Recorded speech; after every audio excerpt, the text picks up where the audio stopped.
Chères auditrices, chers auditeurs, voici la seconde partie du chapitre La mise en couleur des terres du livre Vandia l'origine. Je me nomme Marcus Charret et ai le plaisir d'être votre narrateur. Je vous souhaite une très bonne écoute.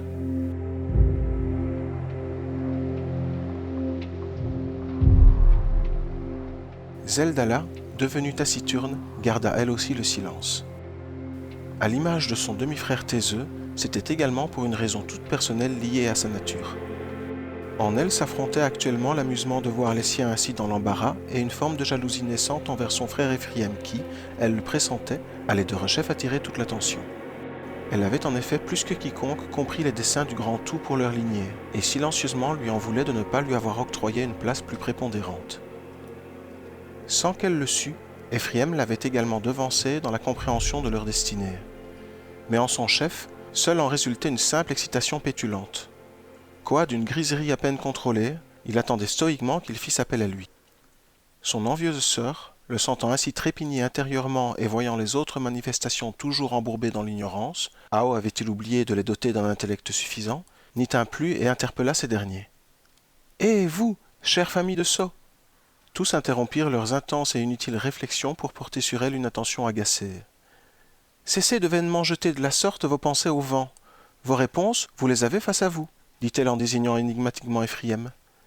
Elle les vit alors un à un retrouver leur sérénité à mesure qu'ils comprenaient les fondements de son intervention. L'intéressé, de son côté, avait de plus en plus de mal à contenir sa joie à l'idée de l'utilité qu'il allait avoir pour les siens. Non content d'être le protecteur des bois épars et des sous-bois, son instinct, nouvel attribut en Ao, était en vérité leur atout à tous pour atteindre leurs objectifs, car ce flair divin qui l'avait conduit vers la forêt primaire de Vandia allait, comme cela avait été le cas pour lui, leur servir pour dénicher ces lieux uniques et encore inconnus auxquels la destinée de chacun était attachée. « Cher cousin, entama Karsam, conduis-nous s'il te plaît, montre-nous le chemin. » Là étaient les exactes paroles qu'Ephraim avait envie, avait besoin, d'entendre pour qu'en lui s'activât la frénésie de la recherche. Dans une envolée des plus énergiques, il vint effectuer 2 tours rapides autour de sa sœur Zeldala, s'arrêta, fit varier quelques instants sa luminosité, et ivre de vitesse, il s'élança en direction du massif montagneux qu'il longea vers ce qui allait s'appeler le sud. « Suivez-moi » leur lança-t-il dans un cri que la distance avait déjà atténué en murmure. Le groupe se remit en chasse, et ils ne devaient plus quitter ce mode de déplacement avant que tous n'eussent fini leur œuvre en Vandia. La course, cette fois, s'éternisa plus de 2 heures. À la façon dont ils glissaient progressivement vers la voie suivie par la licarde dans les cieux, ils surent se diriger vers le centre de la face éclairée de leur monde, vers cette zone que l'astre irradiait de sa pleine puissance. Et en effet, plus ils progressaient dans cette direction, plus la plaine, qui avait depuis longtemps englouti les cimes de leur naissance, perdait son charme verdoyant au profit d'une teinte bistre délavée par la chaleur céleste. Les graminacées, éparses au pied des montagnes, avaient fini par avoir ici raison des herbes folles. Victorieuses, de leurs hautes tiges asséchées, elles conféraient à la lande haletante un aspect austère des moins accueillants. La licar était à son apogée lorsqu'Ephraim bifurqua subitement sur sa gauche, effectuant un angle droit qui surprit ses poursuivants. Ils longèrent ensuite le chemin céleste de l'astre divin 1 heure durant avant de voir apparaître les contreforts d'un autre massif montagneux. Ces sommets étincelaient à la lumière vive de ces latitudes, et d'une manière générale étaient d'une blancheur plus marquée que celle du massif natal, dénotant une composition minérale probablement différente. Dans la direction suivie par leur guide, ils distinguaient entre autres une particularité topographique. Les monts leur faisant directement face s'écartaient pour s'enfoncer à l'intérieur du massif en une vaste cavité circulaire qu'ils allaient découvrir faire 2 lieues de diamètre. Ils pénétrèrent cette gigantesque enclave de prairies par un large goulot délimité de part et d'autre par 2 montagnes qu'on eût dit jumelles tant leurs proportions étaient semblables. Ces imperturbables gardiennes observèrent silencieusement passer le groupe de lucioles divines sans frémir, se contentant seulement de projeter leurs ombres naissantes d'après-midi dans le creuset qu'elles défendaient. Moins d'1 minute plus tard, la troupe s'arrêta après avoir atteint le centre du chaudron. Ses membres, de par leur nature, ne ressentaient ni la fatigue ni ses effets, mais sur le moment l'épaisseur de l'air ambiant leur fit ravaler toute parole qu'ils eussent eu envie de partager. Même Ephraim réprima un cri de surprise lorsque, sa piste ayant pris fin et ayant relâché son emprise sur son esprit, il fut submergé par toute la singularité de ce lieu où il avait conduit les siens. Zeldala, de toute évidence immunisée contre les impacts délétères de l'endroit, en retira au contraire une joie toute personnelle. « Merci mon frère !» s'exclama-t-elle. « C'est parfait !» Sur ces mots, elle entra dans une courte méditation qui fit presque disparaître sa lumière divine tant elle fut intense. Au moment où son éclat reparut, Elle s'élança en avant dans une suite de mouvements en apparence désordonnés, mais qui, par les voix du grand tout, parlaient effectivement à ce dernier. Durant les minutes qui suivirent, tous assistèrent à une chorégraphie proche de celle effectuée plus tôt dans la journée par Ephraim. Les différences notables n'étaient pas légion. La mélopée de Zeldala était principalement lugubre, et la phase de pluie qui en résulta fut moins une averse désaltérante qu'une longue et fraîche bruine de fines gouttelettes qu'on eût dit pulvérisées par l'air lui-même. En fin de chant, du sol tout de même détrempé s'extirpèrent des ébauches ligneuses pressées d'aller chercher haut la lumière de la liquare.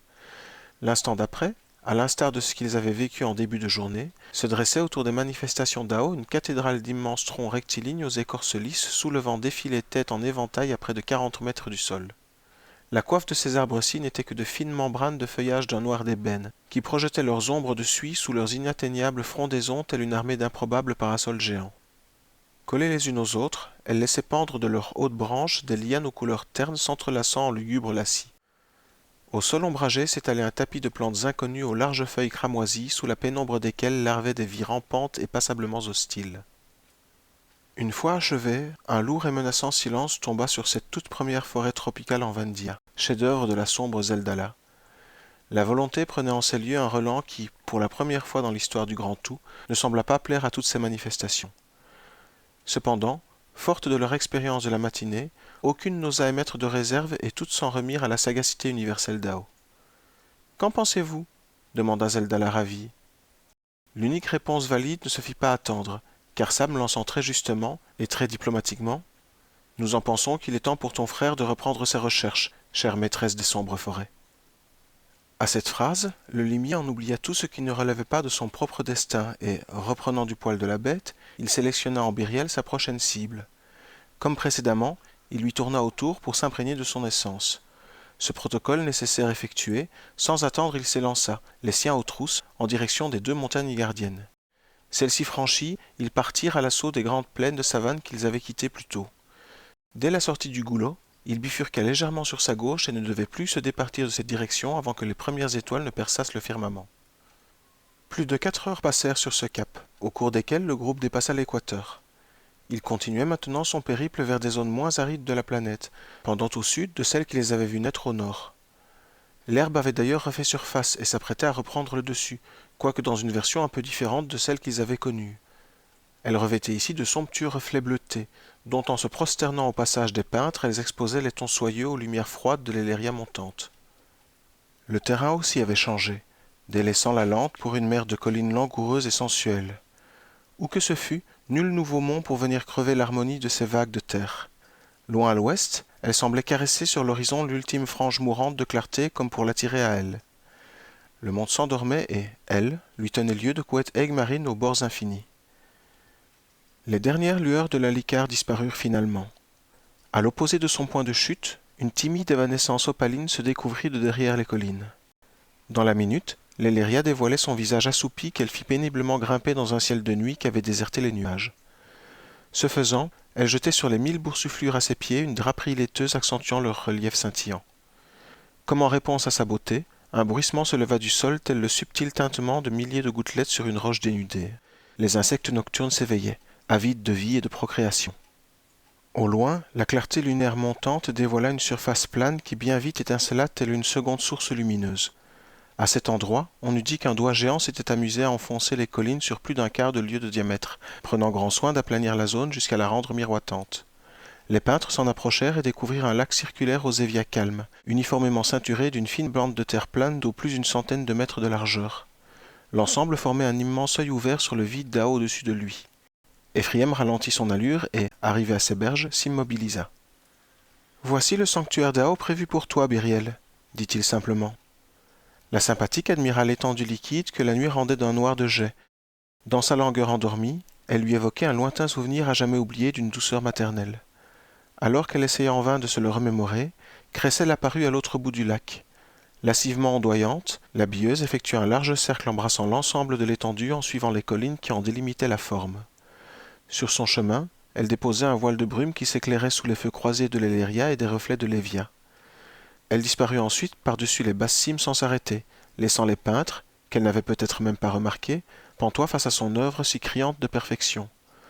En résultait un somptueux halo couronnant le lac et ses environs, et qui conférait à ces derniers un aspect fantomatique loin de déplaire à Byriel. « Merci, cousin, » dit enfin l'intéressé avant de se mettre à l'œuvre. Le ballet nocturne auquel ils assistèrent alors se marqua dans leurs esprits comme la représentation la plus féerique que jamais connût le monde. La manifestation d'Ao entama une valse délicate qui l'emporta dans la brume, dans laquelle elle se laissa docilement dissiper par les couches successives de ses rideaux diaphanes.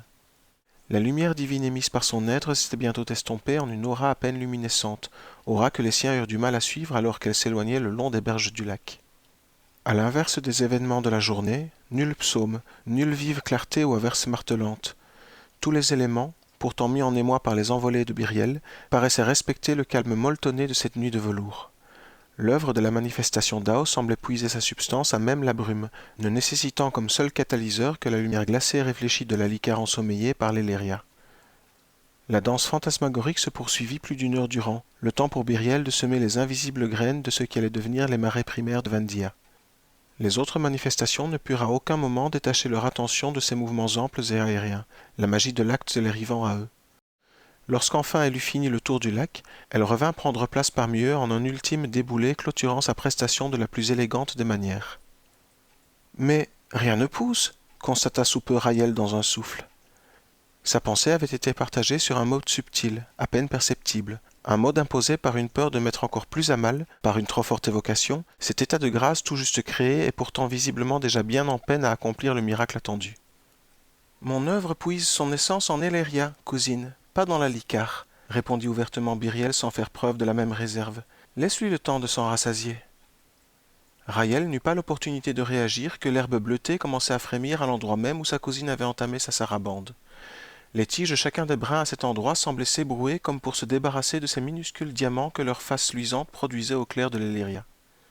Et ce bouillon de palettes confuses, d'abord localisées, se mit à s'étendre, marée naissante d'étincelles terrestres, et à suivre avec minutie le chemin emprunté plus tôt par la peintre. La brume fit rapidement son office, cachant le phénomène sur plus de 3/4 de la circonférence du lac, mais il ne fit aucun doute, à sa réapparition sur la berge opposée, qu'il visait à en recouvrir l'intégralité de sa périphérie, ce qui se concrétisa l'instant d'après.